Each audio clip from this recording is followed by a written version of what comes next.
नमस्कार दोस्तों, target with PS Parihar channel में आपका स्वागत है। आइए शुरू करते हैं और देख लेते हैं कि आज के दैनिक रोजगार समाचार के इस वीडियो में विद्यार्थी जीवन से संबंधित कौन कौन सी सूचनाएं हैं। तो वीडियो को जल्दी से लाइक कर दें, शेयर कर दें। जिन छात्रों ने चैनल को अभी भी सब्सक्राइब न किया हो तो जल्दी से सब्सक्राइब कर लें, ताकि आप लोगों को इसी प्रकार की ऑथेंटिक अपडेट्स सबसे पहले मिलती रहें। सबसे पहले तो एक महत्वपूर्ण सूचना है और ये कुछ विद्यार्थियों ने मेरे पास भेजा है। ईडब्ल्यूएस में उम्र सीमा में छूट को लेकर के आज एक ट्विटर पर अभियान है। यहाँ पर देख सकते हैं 2 नवंबर संडे 12 से 2 जस्टिस फॉर ईडब्ल्यूएस आरक्षण में बहुत सारा विवाद है।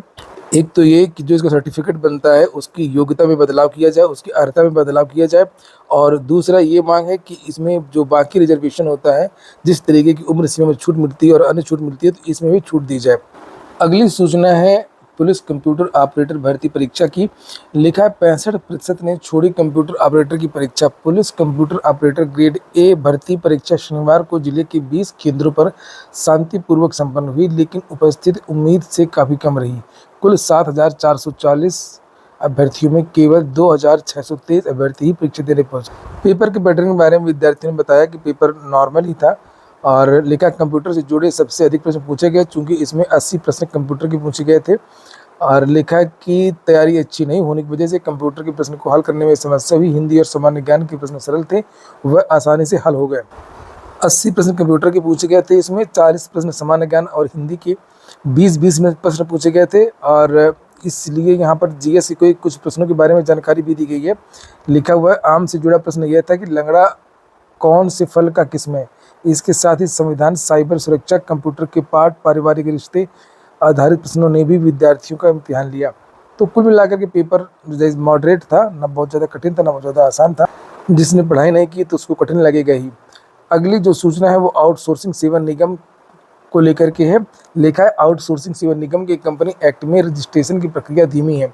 उत्तर प्रदेश में एक निगम बनाया जा रहा था। कुछ दिन पहले इसके बारे में एक समाचार पत्र के माध्यम से बहुत सारी जानकारियां दी गई थी कि जितनी भी संविदा की नौकरियां हैं, जितनी भी, सभी में अब कम से कम 20,000 रुपये सभी को मिलेगा योग्यता के हिसाब से। और अभी जितने भी संविदा कर्मी होते हैं, आउटसोर्सिंग कर्मचारी होते हैं, उनको बहुत कम वेतन मिलता है। किसी को 6,000, किसी को 7,000, किसी को 8,000, किसी को 10,000।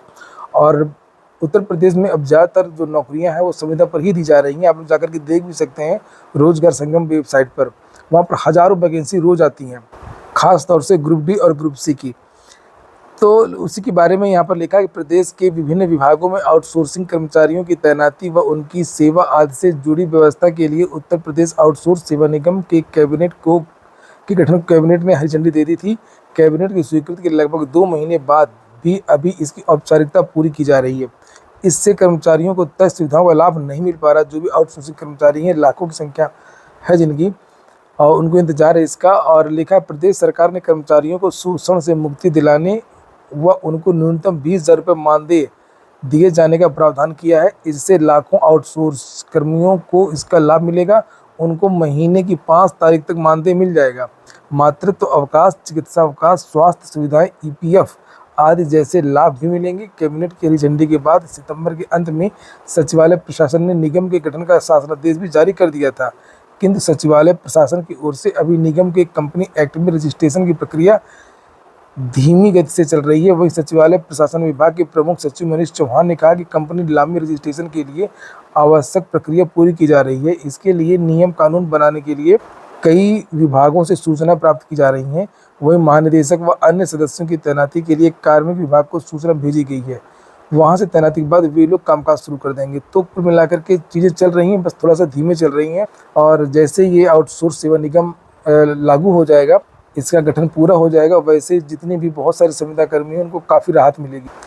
कल उत्तर प्रदेश अधीन सेवा चयन आयोग ने 2 नोटिस जारी की थी। पुरानी भर्ती की जो नोटिस है 2015 की भर्ती है, विज्ञापन संख्या 20/7/2015 भर्ती थी अनुदेशक कटिंग स्विंग, और इन विद्यार्थियों का रिजल्ट 8 अक्टूबर को घोषित किया गया था। 2 विद्यार्थी इसमें औपबंधिक रूप से चयनित किए गए थे। इनकी व्यक्तिगत सुनवाई के लिए इन छात्रों को 15 नवंबर को बुलाया गया है। तो ये छात्र देख लें अपना और जाकर के सफाई दे सकते हैं। इसी तरीके से एक और पुरानी भर्ती थी 2016 की, ये विज्ञापन संख्या 18/5/2016, प्रधान मुख्य वन संरक्षक विभाग अध्यक्ष, और इन विद्यार्थियों का रिजल्ट भी 24 सितंबर को घोषित किया गया था। तो शैक्षिक अर्हता संबंधी प्रमाण पत्रों का परीक्षण और व्यक्तिगत सुनवाई इन विद्यार्थियों की भी 15 नवंबर को होनी है। ये 3 रोल नंबर है, रजिस्ट्रेशन नंबर है, तो ये लोग जाकर के ये सारी डॉक्यूमेंट्स ले जाकर के वहाँ पर अपनी सफाई दे सकते हैं। अगली सूचना है ब्रिज कोर्स की। ब्रिज कोर्स का आदेश कल जारी हो गया। जो भी चयनित शिक्षक हैं बीएड के आधार पर जो प्राथमिक विद्यालयों में चयनित हैं उनको एक अंतिम चांस दिया गया है कि ये लोग अगर ब्रिज कोर्स कर लेंगे तो बच जाएंगे, और लिखा अगर फेल हो गए तो फिर ये नौकरी छोड़नी पड़ेगी।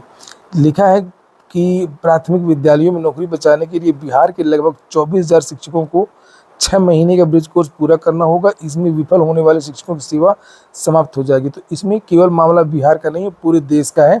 एनआईओएस से इन पुराने शिक्षकों को ब्रिज कोर्स करवाया जा रहा है। इसके लिए कल आदेश भी जारी हो गया है।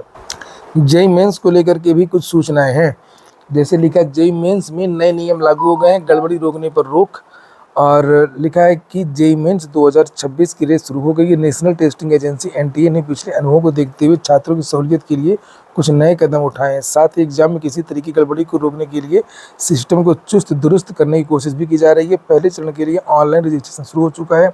एनटीए का जेईई मेंस पहला एग्जाम होगा जिसमें परीक्षा सुधारों पर बनी डॉक्टर राधाकृष्णन कमेटी सिफारिशों को लागू करते हुए नियम बनाए गए।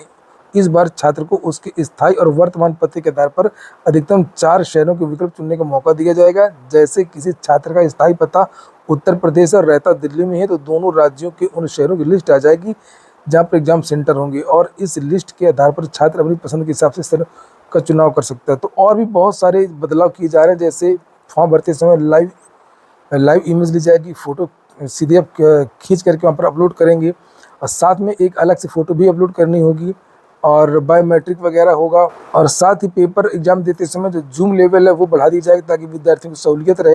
और सबसे बड़ी बात ये है कि अब वर्चुअल कैलकुलेटर मिलेगा गणित के प्रश्नों को हल करने के लिए। और ये अन्य समाचार पत्र में इसके बारे में जानकारी दी गई है। देश की सबसे बड़ी इंजीनियरिंग की प्रवेश परीक्षा जेईई मेंस 2026 के लिए पंजीकरण शुरू हो गया है। एनटीए ने शनिवार को रविवार सत्र की अधिसूचना जारी करके ऑनलाइन आवेदन की प्रक्रिया शुरू कर दी है। इसमें बहुत सारे बदलाव किए गए हैं, और सबसे बड़ी बात यह कि इसमें वर्चुअल कैलकुलेटर की सुविधा मिली है। केवीएस लाइब्रेरी भर्ती में नकल पास हुए छात्रों में 78% हरियाणा और दिल्ली की। इसके बारे में मैंने आपको जानकारी भी दी थी किस तरीके से एसएससी और यूजीसी नेट वगैरह में हो रहा है। लोग दूर के जो परीक्षा केंद्र है वहाँ पर सेंटर मांगते हैं, फिर जाकर के वहाँ मैनेज करते हैं सेंटर से, और नकल होती है। इसमें परीक्षा एजेंसी भी शामिल रहती है इस पूरे खेल में। तो वही खुलासा किया है भास्कर ने। लिखा है केंद्रीय विद्यालय संगठन केवीएस में लाइब्रेरियन भर्ती में हुई ऑनलाइन परीक्षा का परिणाम नकल की ओर इशारा कर रहा है। भास्कर ने इसकी पड़ताल की तो सामने आया कि इंटरव्यू के लिए अनारक्षित श्रेणी में जिन 257 विद्यार्थियों को सफल घोषित किया गया उसमें 160 हरियाणा के हैं, 40 दिल्ली की हैं, राजस्थान के केवल 11, बिहार के 10, बाकी सभी राज्यों से मात्र 36 विद्यार्थी सफल हुए हैं। यह पहला मौका है जब केंद्रीय सेवाओं में किसी भर्ती का परिणाम में हरियाणा और दिल्ली से इतनी बड़ी संख्या में छात्र पास हुए। परीक्षा परिणाम में यह भी चौंकाने वाला है कि हरियाणा व दिल्ली के जिन अभ्यर्थियों को इंटरव्यू के लिए पात्र माना गया है उनमें से ज़्यादातर ने दूसरे राज्यों का चयन किया था परीक्षा देने के लिए। हरियाणा के 160 में से 112 ने दूसरे राज्य में परीक्षा दी थी, और दिल्ली के 40 में से 34 विद्यार्थियों ने के परीक्षा केंद्र पंजाब, राजस्थान, महाराष्ट्र और नागालैंड, चंडीगढ़, उत्तराखंड, जम्मू कश्मीर में थे। कई छात्रों ने इसके बारे में केवीएस से शिकायत भी की है, और इनका आरोप है कि एजेंसी और परीक्षा केंद्रों की मिली भगत से सिस्टम रिमोट पर लेकर के नकल हुई है।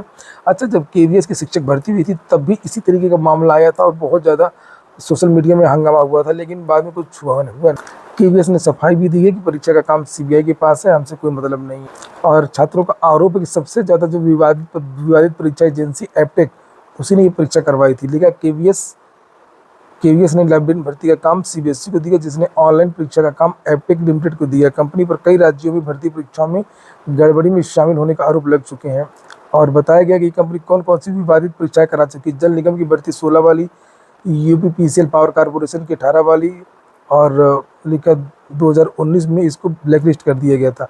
फिर राजस्थान पुलिस कांस्टेबल भर्ती का काम भी एप्टेक को मिल गया, लेकिन कंपनी ऑनलाइन परीक्षा कराने में फेल साबित हुई। पुलिस मुख्यालय ने कंपनी को ब्लैकलिस्ट कर दिया और 7 करोड़ रुपए की वसूली भी की। इसके अलावा भी और अन्य राज्यों में इसने धांधली की है।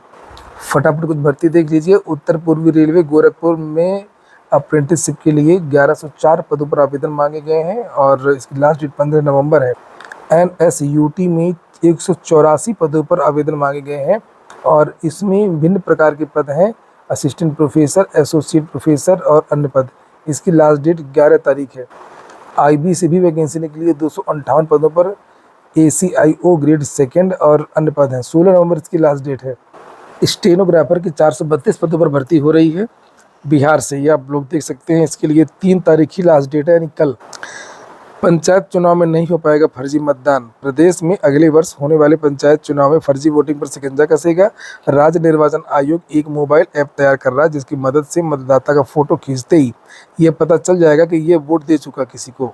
ये देखिए कि ये दूसरे की जगह वोट डालकर तो नहीं आया। पीठासीन अधिकारी तत्काल ऐसे फर्जी वोट डालने वालों को पकड़ लेगा, फिर उसके खिलाफ कार्रवाई की जाएगी और पंचायत चुनाव के लिए मतदाता सूची बनाने का काम किया जा रहा है। राज्य निर्वाचन आयोग की ओर से मोबाइल ऐप बनाए जाने का कार्य किया जा रहा है। पारदर्शी ढंग से पंचायत हो, इसके लिए तैयारी की जा रही है।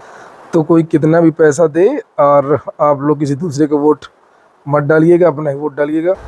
अब्दुल कलाम प्राविधिक विश्वविद्यालय AKTU की ओर से असिस्टेंट प्रोफेसर की भर्ती की जा रही है। जो नए विद्यालय खुले हैं गोंडा, बस्ती, मिर्जापुर, प्रतापगढ़ में, इन विद्यालयों में इनकी नियुक्ति होगी और इसके लिए लिखा 160 पदों पर भर्ती आई थी और 6800 से अधिक आवेदन हुए। तो ठीक है दोस्तों, ये हो गया आज का वीडियो। पूरा वीडियो सुनने के लिए बहुत बहुत धन्यवाद।